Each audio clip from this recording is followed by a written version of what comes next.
BNP সেই দল, গণমানুষের দল, গণমানুষের পাশে থাকার দল। দুর্নীতিকে চ্যালেঞ্জ হিসাবে আমরা নিয়েছি।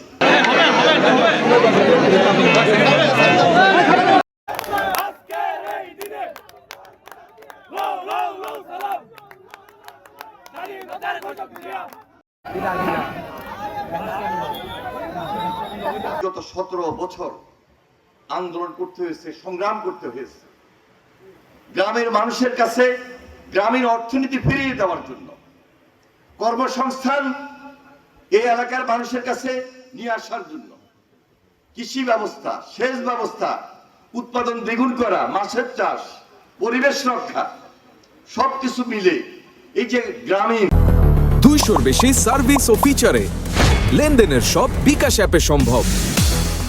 একটা যে খালে বিলে, এই খালের সঙ্গে নদীর যে সংযোগ, এই সংযোগে যে একটা নৌ পরিবহন ব্যবস্থা, সেটাকে উন্নত করার লক্ষ্যেই তো এই কর্মসূচি আজকে এই বাংলাদেশের মানুষের কাছে আবার একটা ডিমান্ড, একটা চাহিদা পরিণত হয়েছে। এটা আন্দোলন সংগ্রামের মধ্য দিয়ে যিনি বিএনপির চেয়ারম্যান জনাব তারেক রহমান 12 তারিখে নির্বাচনের পর তিনি দেশের প্রধানমন্ত্রী। নির্বাচনের আগেই তিনি নিজে ওই যে পিতার মতো তার দূরদর্শিতা, তীক্ষ্ণ দৃষ্টি দিয়ে চিন্তা করেছিলেন, না, এই পপুলার খাল খনন জনপ্রিয়তা নিয়ে জনপ্রিয় যে কর্মসূচি অর্জন করেছিল এটা ফিরিয়ে আনতে হবে এবং গ্রামের মানুষের পাশে দাঁড়াতে হবে।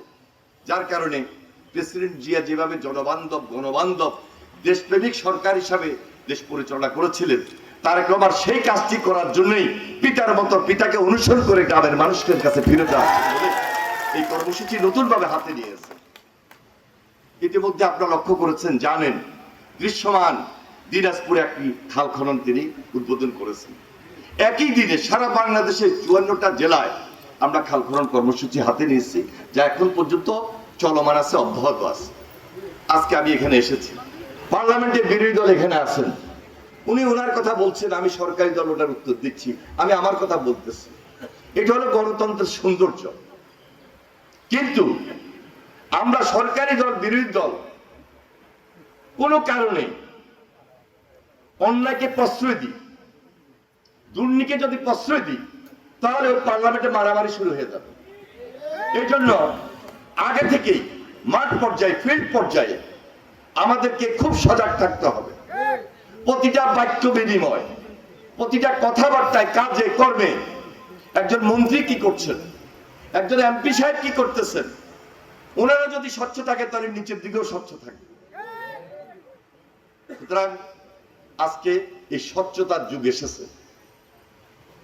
ইতিমধ্যে আপনারা লক্ষ্য করেছেন, যেদিন আমরা ক্যাবিনেট মিটিং ফার্স্ট করেছি, সেদিন সারা বাংলাদেশের কৃষকদের 10,000 টাকা কৃষি ঋণ সুদ সহ মকুব করা হয়েছে। বিএনপি সেই দল, গণমানুষের দল, গণমানুষের পাশে থাকার দল। দুর্নীতিকে চ্যালেঞ্জ হিসাবে আমরা নিয়েছি। কোনোভাবেই দুর্নীতি যেন আমাদের মধ্যে এবং প্রশাসনের মধ্যে বাংলাদেশের রন্ধ্রে রন্ধ্রে না থাকতে পারে, সেখানে পাহারাদার হিসাবে আমরা দায়িত্ব নিয়ে কাজ করছি এবং করবো ইনশাআল্লাহ।